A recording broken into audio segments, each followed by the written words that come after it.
அன்பானவர்களே, அன்பு வணக்கங்கள். 1900 ஆண்டு ஜனவரி 8ஆம் தேதி கலிபோர்னியாவிலே உலக ஆன்மீக மாநாடு நடைபெற்றது. அதிலே சுவாமி விவேகானந்தர் அவர்கள் ஒரு அற்புதமான செய்தியை உலக மக்களுக்கு சொல்கிறார். என்ன செய்தி? இந்தியாவிலே பல மனிதர்களிடையே அளவிட முடியாத, கற்பனையே செய்ய முடியாத, நம்பவே முடியாத பல ஆற்றல்கள், சக்திகள் இருப்பதை நான் நேரில் கண்டிருக்கிறேன். சாதாரண மனிதர்கள் தான். அந்த சாதாரண மனிதர்களிடம் பல அற்புதங்களும் அதிசயங்களும் நிகழ்த்தி காட்டுகிறார்கள். அதை இந்தியாவில் துறவிகள் என்று சொல்லுவார்கள், யோகிகள் என்று சொல்லுவார்கள், ஞானிகள் என்று சொல்லுவார்கள். அவர்களை பெயர் வைத்து அழைப்பார்கள். அவர்களிடம் இருக்கின்ற அந்த மகத்தான சக்தியானது உலகிலே வேறு யாரிடமும் கிடையாது, யாராலும் செய்து காட்ட முடியாது என்று ஒரு மனிதனிடம் இருக்கின்ற அற்புதமான சக்தியை விவேகானந்தர் அவர்கள் மிக விரிவாக, விளக்கமாக உலக மக்களுக்கு செய்தியாக கூறுகிறார். அதே விவேகானந்தர் அவர்கள் என்ன சொல்றாரு?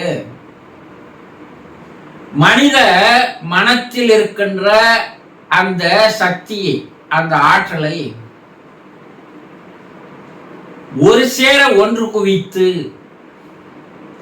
அதை பிரபஞ்சத்தோடு தொடர்பு கொள்ள செய்தால் பல்வேறு அற்புதங்களை, அதிசயங்களை நிகழ்த்தி காட்ட முடியும் என்று சொல்கிறார். விவேகானந்தர் கூற்றுப்படி உங்களாலையும் செய்ய முடியும் இல்லையா? உங்களாலையும் பல அற்புதங்களை, அதிசயங்களை செய்து காட்ட முடியும். முடியாதது என்பது இந்த உலகில் எதுவுமே இல்லை. ஆனா உங்ககிட்ட இருக்கின்ற அந்த அற்புதங்களை, அதிசயங்களை செய்து காட்டுகின்ற அந்த சக்தியை நீங்கள் தெரிந்து கொள்ளாமல் வாழ்கிறீர்கள் என்பதுதான் உண்மை. மனித மனதில் எழுகின்ற எண்ணங்களுக்கு அற்புதமான ஆற்றலும் சக்தியும் இருக்கிறது. The thoughts of power என்று சொல்லுவார்கள். எண்ணங்களுக்கு ஒரு சக்தி இருக்கிறது. அந்த சக்தியானது மன மின் சக்தி என்று சொல்லலாம். இந்த சக்தியை நீங்க என்ன பண்றீங்க? வீணாக வெளியே செலவழித்துக் கொண்டிருக்கிறீர்கள். எண்ணங்கள் எவ்வளவுக்கு எவ்வளவு உங்களுக்குள்ளே உதிக்கிறதோ, தோன்றுகிறதோ, அதிகமாக ஆகிறதோ, அவ்வளவு சக்தியானது வெளியே சென்று வீணாக போகிறது. அப்படி வெளியே போகின்ற அந்த சக்தியை வெளியே போக விடாமல் தடுத்து நிறுத்தி ஒரு இடத்தில் குவித்தால் அது மாபெரும் சக்தியாக மாறுகிறது.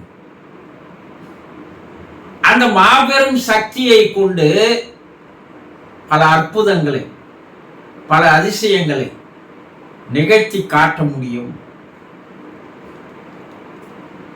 வெளிநாட்டு அறிஞர்கள்,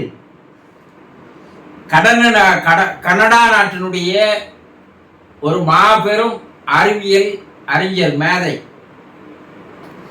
அவர் என்ன சொல்றாரு?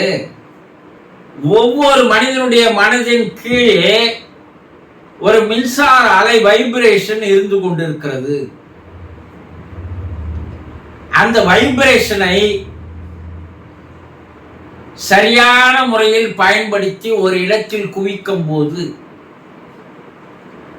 பல அற்புதங்களை நிகழ்த்தி காட்ட முடியும் என்று சொல்கிறார். ஒரு மாபெரும் அறிவியல் விஞ்ஞானி விஞ்ஞானம் மூலமாக அவர் கண்டுபிடிப்பு இந்த உலக மக்களுக்கு கூறுகிறது. அதே போல சுவிட்சர்லாந்து நாட்டை சேர்ந்த ஒரு மனோ தத்துவ மேதை அவர் என்ன சொல்றாரு, இதே கருத்தை தான் கூறுகிறார். எல்லா மனுஷர்கள்கிட்டையும் இருக்கு. நம்ம நாட்டில் பார்த்தீங்கன்னா சில யோகிகளுக்கு சித்தர்களுக்கு கூடு விட்டு கூடு பாய்கின்ற சக்தி, தொலை தூரத்தில் இருப்பதை கண்டுபிடிக்கின்ற சக்தி, முக்காலமும் உணரக்கூடிய சக்தி, மற்றவர்களுடைய மனதை படிக்கின்ற சக்தி, நீரின் மேல் நடக்கின்ற சக்தி, காற்றில் பறக்கின்ற சக்தி, எவ்வளவு அஷ்டமா சித்திகள் என்று சொல்வார்கள். பல்வேறு சித்துக்கள் இருக்கிறது. அதுல மிக மிக முக்கியமான சித்துக்கள் என்று சொல்லக்கூடியது 8 அட்டமா சித்திகள். அந்த அட்டமா சித்திகள் எப்படி இந்த சித்தர்களுக்கு கை வந்தது, எப்படி அவர்கள் செய்து காட்டினார்கள்? அவர்கள் தன்னுடைய மனத்தினுடைய எண்ணத்தினுடைய அலைகளை வெளியே போக விடாமல், வீணாக்க செய்யாமல், அதை ஒரே இடத்தில் உள்ளே குவித்து மனதை ஒருமுகப்படுத்தி அந்த காரியங்களை அவர்கள் செய்தார். இந்த சூரிய வெளிச்சம் இருக்குது பாருங்க, அது அந்த வெளிச்சத்தில் ஒரு அலையை வரிசை இருக்கிறது, வெப்ப அலை வரிசை இருக்கிறது. இது உலகம் முழுவதும் பரவுகிறது. அப்படி பரவி சிதறி போகின்ற அந்த அலைவரிசையை ஒன்று சேர்த்து ஒரு இடத்தில் குவித்து வைத்தால், ஒரு லென்ஸை பிடிச்சி நம்ம கீழே ஒரு பேப்பரையோ துணியோ பிடிச்சி அந்த சூரிய வெளிச்சத்தை அந்த லென்ஸ் மூலமாக ஒருமுகப்படுத்தி அது மேல படைச்சதுன்னா அந்த பேப்பரும் காகிதமும் எரியுது இல்லையா? இன்றைய சூரிய வெளிச்சத்தின் மூலமாக மின்சாரமே கண்டுபிடிக்கிறோம் இல்லையா? அப்ப அதே போலதான் மனித மனத்தினுடைய எண்ணங்களுக்கு, அந்த எண்ணத்தினுடைய அலை வரிசைக்கு ஒரு அற்புதமான ஆற்றல் இருக்கிறது. அப்ப சாதாரண எங்களாலையும் அற்புதங்களை அதிசயங்களை செய்ய முடியும்னு சொல்றீங்களே, எப்படி? முதலில் மனம் சிதறி போவதை தடுத்து நிறுத்துவதற்கு உண்டான ஒரு முயற்சி எடுக்கணும். அப்படின்னா கண்டதை நினைக்காத இருக்கணும். முதல்ல எண்ணங்கள் அதிகமாக தோன்றாத வண்ணம் ஒரு கட்டுப்பாட்டிற்குள் வரணும். இந்த வீணான எண்ணங்கள், பயனில்லாத எண்ணங்கள், பயனில்லாத பலன் தராத எண்ணங்கள் எல்லாம் நம்ம மனம் என்ன பண்ணுது, குப்பை குளங்களை சேர்த்து கொள்ற மாதிரி சேர்த்து கொள்கிறது. அப்போ அந்த மனதை ஒருமுகப்படுத்தும் போது, ஒரு நிலைப்படுத்தும் போது இந்த வீணான எண்ணங்கள் தோன்றுவது நிறுத்தப்படுகிறது.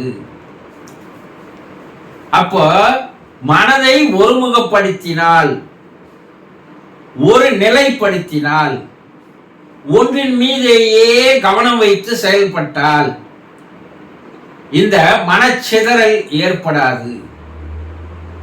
அப்படி தொடர்ந்து செய்து வர பயிற்சி எடுக்க இந்த மன ஆற்றல் அளவுக்கு அதிகமாக, மனோசக்தி அளவுக்கு அதிகமாக உங்களிடையே சேமிக்கப்படுகிறது. அப்படி சேமிக்க உங்களால் பல அற்புதங்களை, அதிசயங்களை நிகழ்த்தி காட்ட முடியும் என்பதை தெரிந்து கொள்ளுங்கள். சந்தோஷம்.